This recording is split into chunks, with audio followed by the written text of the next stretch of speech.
Assalamualaikum warahmatullahi wabarakatuh. Salam berbahagia untuk kita semua. Saya Francisco Caniago. Pada kesempatan kali ini saya akan menyampaikan materi mengenai etika dalam penelitian pada mata kuliah metodologi penelitian, wabil khususnya untuk mahasiswa ilmu pemerintahan di semester 3 lokal H. Teman-teman, etika penelitian seringkali menjadi pembahasan yang menarik karena menjadi ukuran baik buruknya jenis penelitian yang akan dilakukan.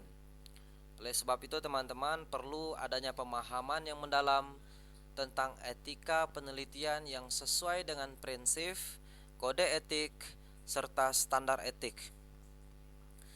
Etika secara etimologi berasal dari kata Yunani, ethos yang berarti watak, kesusilaan atau adat. Menurut Kibertens, etika adalah nilai-nilai dan norma-norma moral yang menjadi pegangan bagi seseorang atau kelompok dalam mengatur tingkah lakunya. KBBI membedakan etika menjadi dua bagian, yaitu ilmu tentang apa yang baik dan buruk, kumpulan azas atau nilai, dan nilai mengenai benar dan salah.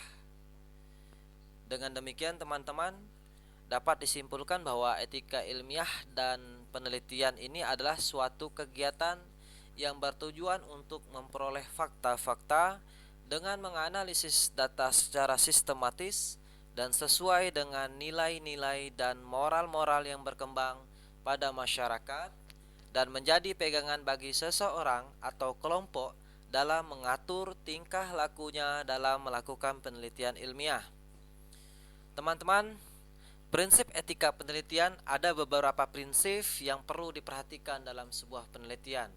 Di antaranya itu yang pertama adalah menghormati harkat dan martabat manusia. Maksudnya peneliti perlu mempertimbangkan hak-hak subjek untuk mendapatkan informasi yang terbuka berkaitan dengan jalannya penelitian serta memiliki kebebasan menentukan pilihan dan bebas dari paksaan untuk berpartisipasi dalam kegiatan penelitian. Yang kedua itu adalah menghormati privasi dan kerahasiaan subjek penelitian. Maksudnya setiap manusia itu memiliki hak-hak dasar individu, termasuk privasi dan kebebasan individu. Poin yang selanjutnya yang ketiga adalah keadilan, bahwa semua subjek penelitian itu harus diperlakukan dengan baik sehingga terdapat keseimbangan antara manfaat dan resiko yang dihadapi oleh subjek penelitian. Jadi, harus diperhatikan teman-teman tentang resiko fisik, mental, dan resiko sosial. Poin yang keempat itu adalah memperhitungkan manfaat dan kerugian yang ditimbulkan. Nah, selaku peneliti harus melaksanakan penelitian sesuai dengan prosedur penelitian agar mendapatkan hasil yang bermanfaat semaksimal mungkin bagi subjek penelitian dan dapat digeneralisasikan di tingkat populasi. Peneliti meminimalisasi dampak yang merugikan bagi subjek. Teman-teman, selain dari prinsip yang dikemukakan tadi, terdapat prinsip-prinsip lainnya yang tidak boleh dikesampingkan. Apa saja hal-hal tersebut?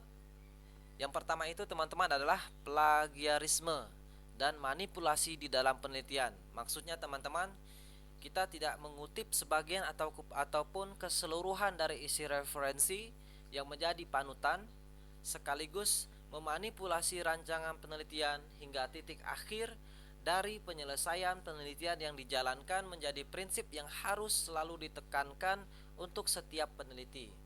Oleh karenanya hal ini tidak mencerminkan dari penghargaan terhadap hak cipta yang dimiliki oleh orang lain. Poin yang kedua teman-teman yaitu privasi yang dimiliki oleh subjek.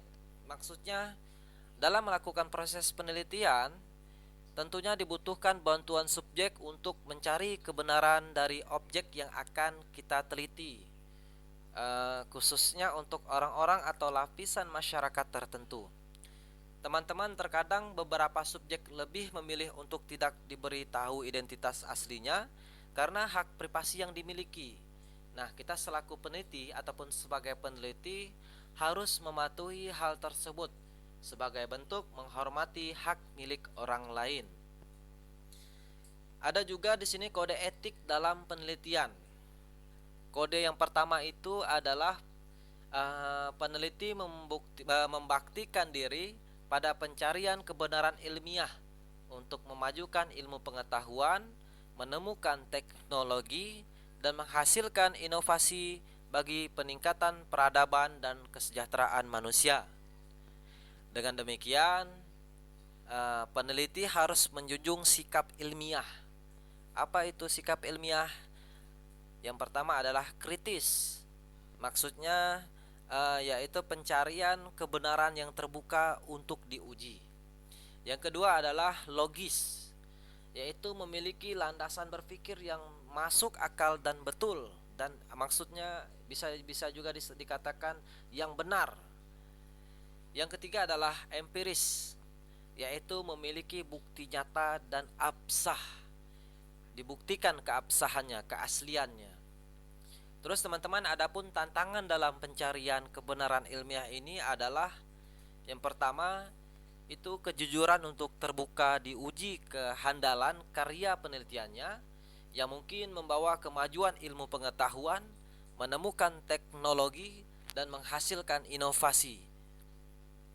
Yang kedua adalah keterbukaan memberi semua informasi kepada orang lain untuk memberi penilaian terhadap sumbangan dan atau penemuan ilmiah tanpa membatasi pada informasi yang membawa ke penilaian dalam satu arah tertentu.